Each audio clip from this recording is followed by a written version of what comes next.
तो अब हम लोग क्वेश्चन नंबर 3 का सोल्यूशन स्टार्ट करने जा रहे हैं। क्वेश्चन नंबर 3 में कहा गया है find the equation of tangent and equation of normal to the curve. ठीक है जी बेटा, अब कर्व की एक इक्वेशन दी गई है और उसके अलावा कहा गया है at the point where x equal to 2। सही है जी बेटा।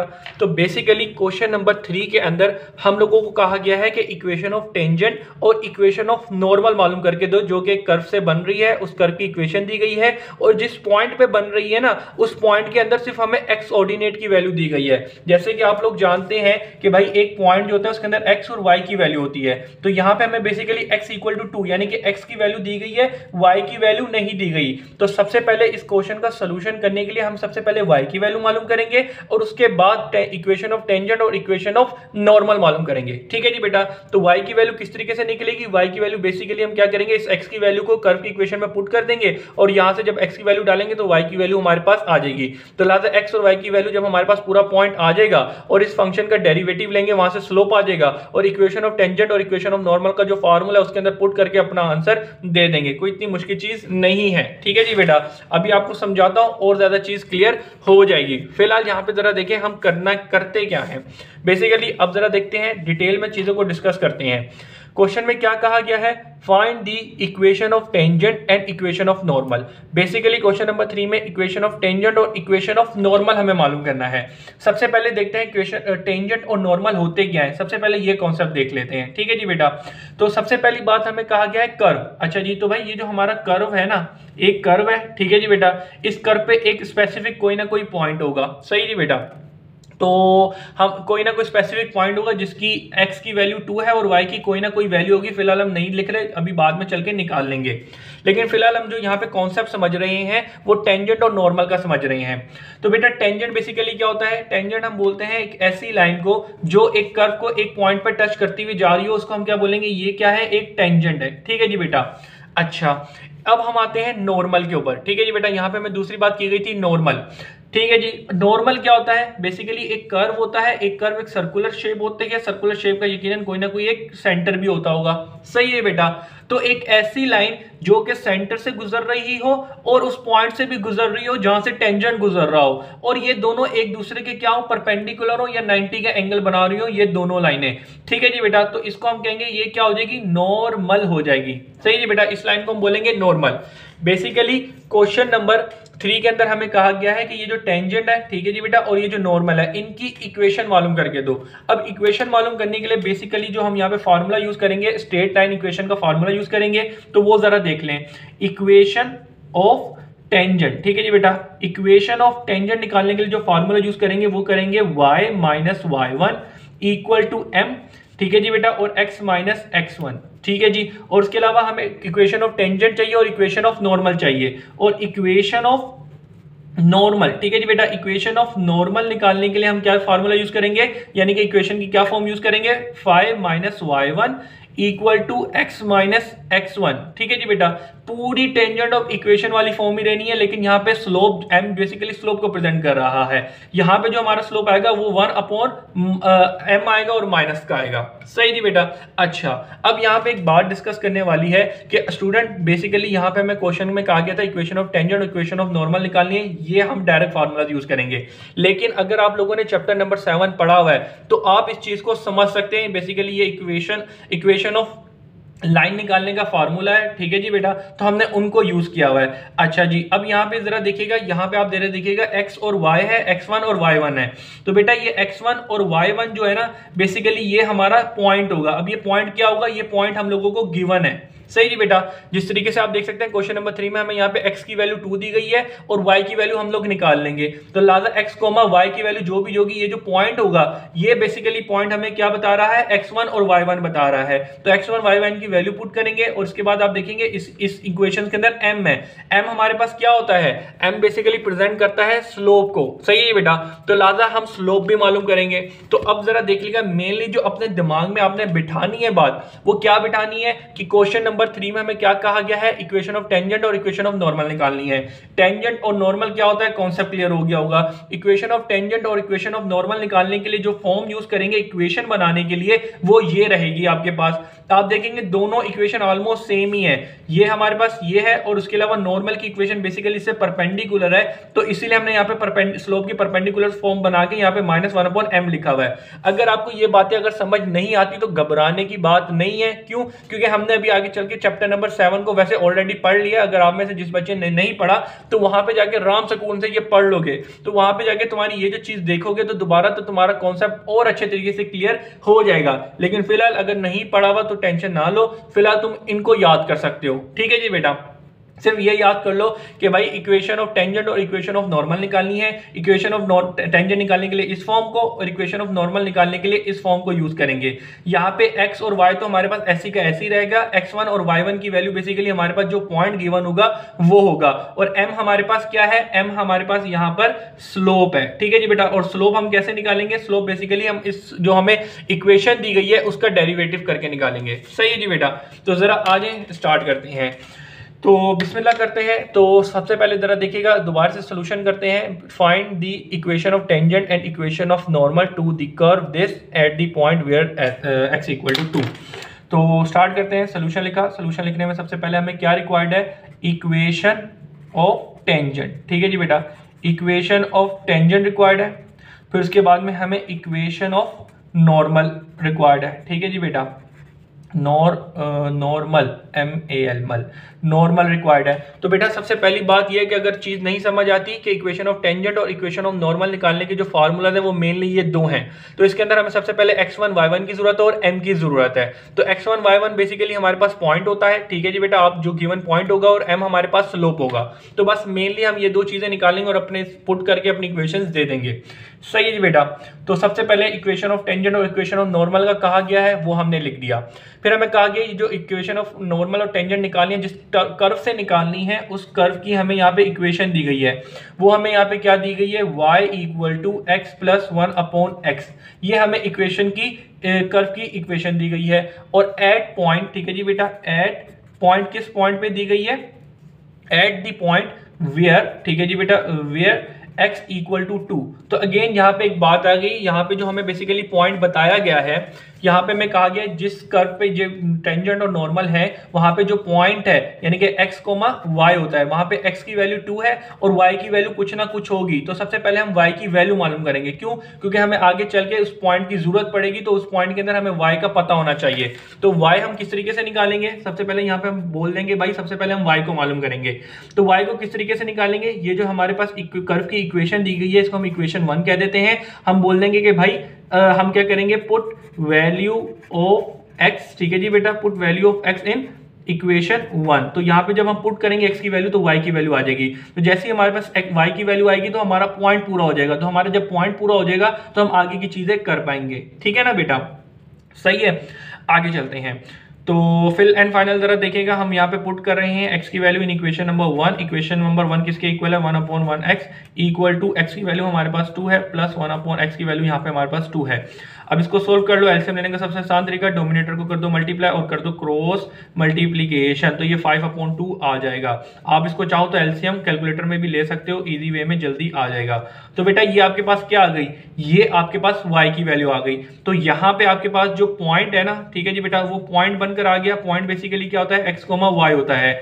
x की वैल्यू हमें गिवन थी 2, y की वैल्यू हमारे पास 5/2 निकल कर आ गई। ठीक है जी बेटा, ये 2 निकल कर आ गई। ये हमारा पॉइंट कंप्लीट हो गया। सही है जी।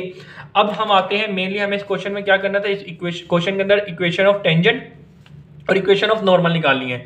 तो ये बात जानते हैं, इक्वेशन ऑफ टेंजेंट और इक्वेशन ऑफ नॉर्मल की जो फॉर्म है इक्वेशन निकालने की वो ये है।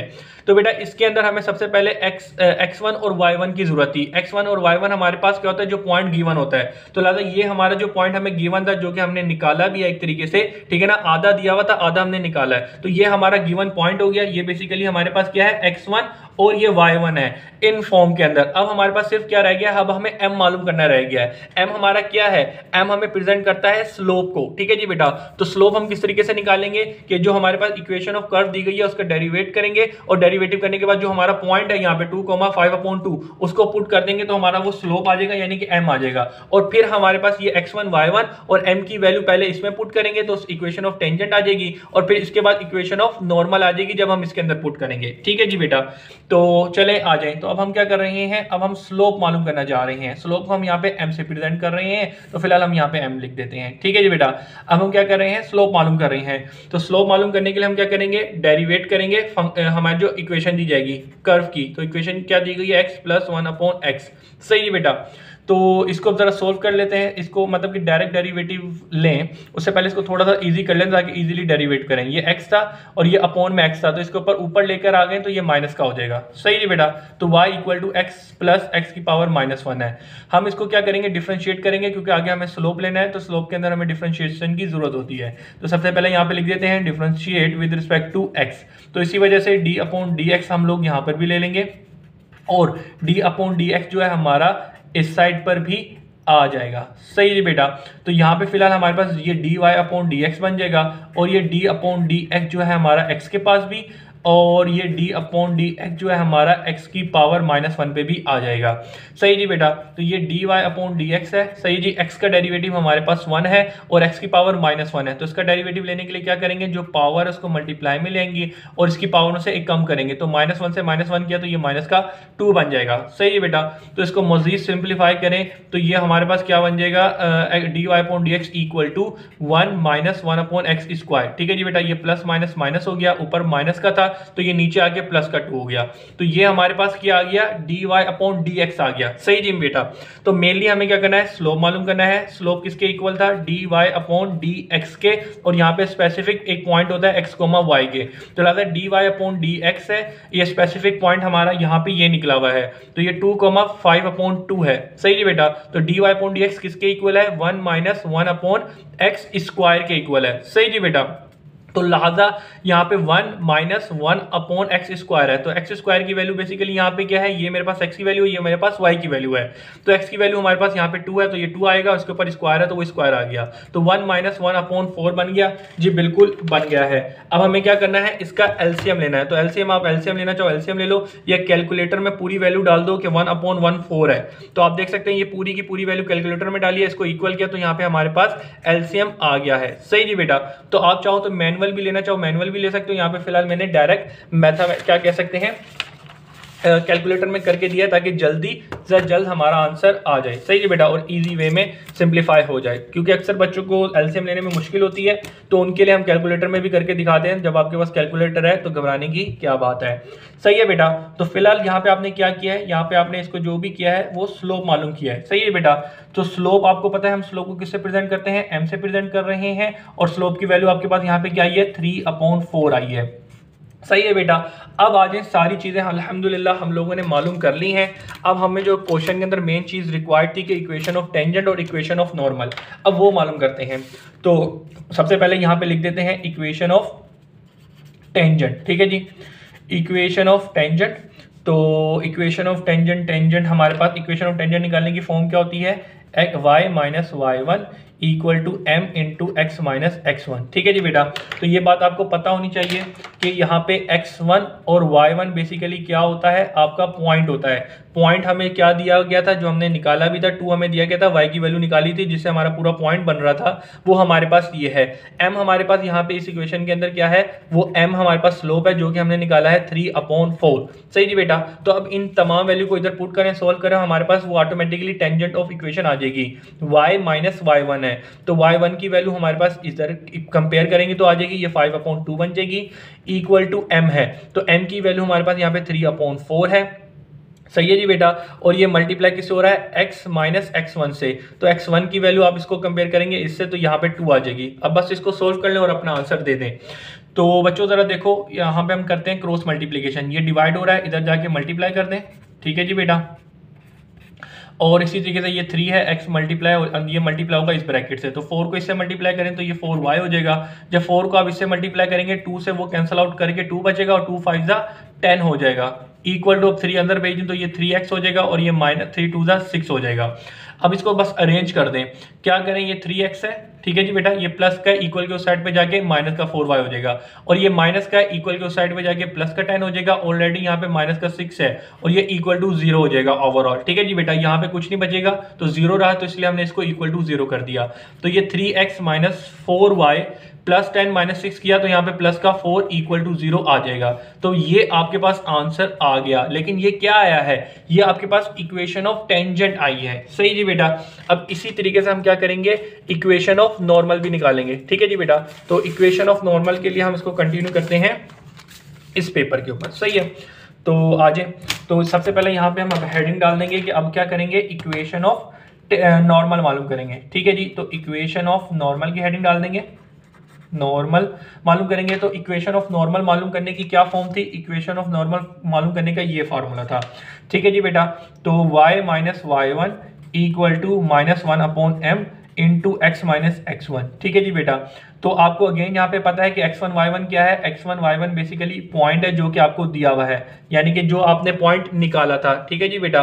x1 y1 आपके पास पॉइंट है, वही यहाँ पे रहेगा 2,5/2, और उसके अलावा इसके अंदर m है, तो m भी आपके पास वही रहेगा स्लोप, ठीक है जी बेटा। 3/4 है जो कि आपने स्लोप डिफरेंशिएट करके निकाला था कर्व की इक्वेशन को। अच्छा जी, तो अब इन वैल्यूज को इधर पुट करें, y माइनस y1, तो y1 की वैल्यू ये रही, तो यहाँ से कंपेयर करा तो ये 5/2 आ गया, equal to minus 1 upon m है, तो m की वैल्यू आपने क्या निकाली, 3/4, सही जी बेटा। तो उधर पुट कर दी। इसके अलावा x माइनस x1 है, तो x1 की वैल्यू आपके पास पॉइंट आई जो कि यहाँ पे 2 है। इसको अब सोल्व कर लेते हैं। तो सोल्व करने के लिए जरा देखिएगा यहाँ पे क्या करेगा, 3/4 है, इसको रिवर्स करके लिखेंगे तो ये y माइनस, या इसको इस तरीके से भी कर सकते हैं आप कि ना, अक्सर बच्चों को ना इसको रेसिप्रोकल करने में ना मुश्किल होगी, सही है बेटा। तो हम इस तरीके से करते हैं कि ये जो चीज़ है ना इधर डिवाइड हो रही है, हम इसको क्या करते हैं, इसे मल्टीप्लाई कर देते हैं, ठीक है जी बेटा। और ये 5/2 है equal to minus 1 into x minus 2 है। आई होप आपको ये चीज़ समझ आती होगी कि 3/2 था, इधर डिवाइड हो रहा था, इधर जाके मल्टीप्लाई कर दिया। अगर आपको ये चीज़ समझ आती है तो सही है, वरना तो आप इसको रेसिप्रोकल कर देंगे तो 4 ऊपर आ जाएगा, 3 नीचे आ जाएगा, और फिर क्रॉस मल्टीप्लिकेशन कर दें। तो जो चीज़ आपको ज़्यादा आसान लगे आप वो कर लीजिएगा, सही जी स्टूडेंट। तो फिलहाल यहाँ पे ज़रा देखिएगा, अब हम यहाँ पे क्या कर सकते हैं, इस तरीके से कर लेते हैं कि 3 इधर मल्टीप्लाई कर देते हैं, ठीक है जी बेटा, 5/2, और यहाँ पे जो हमारा ये 4 डिवाइड के उस साइड पे जाके मल्टीप्लाई कर देते हैं। 4 को 1 से मल्टीप्लाई किया, माइनस का 4 हो जाएगा, और ये x माइनस 2 जो है वैसे कैसी रहा। अब 3 अंदर मल्टीप्लाई करेंगे, ये 3y हो जाएगा, और 3 को 5 से मल्टीप्लाई किया 15 हो जाएगा, और 2 नीचे जो डिवाइड में वो यूं का यूं ही रहेगा। अब 4 को अंदर मल्टीप्लाई करें, माइनस का 4x हो जाएगा, और ये माइनस माइनस प्लस, और 4 2 8 हो जाएगा। क्लियर जी, बिल्कुल क्लियर। अब हम क्या करेंगे, यहाँ पे माइनस का x है, इक्वल के साइड पे आके ये प्लस का हो जाएगा, यहाँ पे प्लस का 3y ऑलरेडी है, और यहाँ पे माइनस 15/2 है, और ये प्लस का इक्वल के साइड पे आके माइनस का 8 हो जाएगा, और इस साइड पे इक्वल टू 0 बचेगा। अब आपने क्या करना है, अगर एक तरीके से देखा जाए 4x प्लस 3y, यहाँ पे एलसीएम ले ले, ठीक है जी बेटा। तो यहाँ पे आप जरा देखिएगा, -15 अपॉन क्या लिखा हुआ है 2, सही है, और उसके बाद क्या लिखा हुआ है आगे -8, इसका एलसीएम लिया तो ये आपके पास क्या आ गया, -31/2 इक्वल टू 0, सही जी बेटा। तो ये आपके पास क्या आ गई है, इक्वेशन ऑफ नॉर्मल आ गई है। क्लियर है इतनी बात। लेकिन अगर आप जरा देखेंगे कि डोमिनेटर के अंदर हम 2 को नहीं छोड़ेंगे फाइनल आंसर में, तो इसी वजह से क्या करेंगे, 2 को क्या करेंगे, मल्टीप्लाई कर देंगे होल इक्वेशन से। तो 2 को मल्टीप्लाई करेंगे तो इधर 2 मल्टीप्लाई होगा तो ये 8x हो जाएगा, 2 इधर मल्टीप्लाई करेंगे तो ये 6y हो जाएगा, और 2 को जब इससे मल्टीप्लाई करेंगे, नीचे वाला 2 और ऊपर वाला 2 जो इससे मल्टीप्लाई कर रहे हैं वो कैंसल आउट होके सिर्फ यहाँ पे 31 रह जाएगा, और इक्वल टू के बाद 0 है, 0 से 2 मल्टीप्लाई किया तो 0 ही आएगा। तो आपकी जो फाइनल फॉर्म ऑफ इक्वेशन होगी ना वो आपकी ये बननी चाहिए, सही जी बेटा। तो क्वेश्चन नंबर जो हम लोगों ने क्या किया है, क्वेश्चन नंबर 3 किया है। क्वेश्चन नंबर 3 में मेनली हमें इक्वेशन ऑफ टेंजेंट और इक्वेशन ऑफ नॉर्मल कहा गया था, तो हमने निकाल ली है। तो ये इक्वेशन ऑफ टेंजेंट और ये इक्वेशन ऑफ नॉर्मल आ गई है। तो फिलहाल हम आपको आंसर भी चेक करवा देते हैं। तो एक्सरसाइज 4.3 के क्वेश्चन नंबर 3 का पार्ट नंबर 1 किया है इक्वेशन ऑफ टेंजेंट। तो इक्वेशन ऑफ टेंजेंट हमारे पास क्या है, 3x माइनस 4y प्लस 4। तो आप देख सकते हैं बेटा जो बुक के पीछे ये दी गई थी वही हमने निकाली है। फिर इसके बाद देखें इक्वेशन ऑफ नॉर्मल। तो इक्वेशन ऑफ नॉर्मल हम लोगों ने ये निकाली है। तो इक्वेशन ऑफ नॉर्मल आप लोग यहाँ पे चेक कर सकते हैं क्या आई है, 8x 8x plus 6y minus 31। तो आप देख सकते हैं जो बुक के पीछे इक्वेशन ऑफ नॉर्मल दी गई है वही अल्हम्दुलिल्लाह हम लोगों ने यहाँ पर निकाली है। तो आई होप तमाम चीज़ें क्लियर होंगी। किसी किस्म की डिफ़िकल्टी या मुश्किल हो या किसी किस्म की राय लेना चाहते हो तो आप ज़रूर कमेंट कर सकते हैं। इंशाल्लाह जल्द से जल्द रिप्लाई देने की कोशिश करूँगा।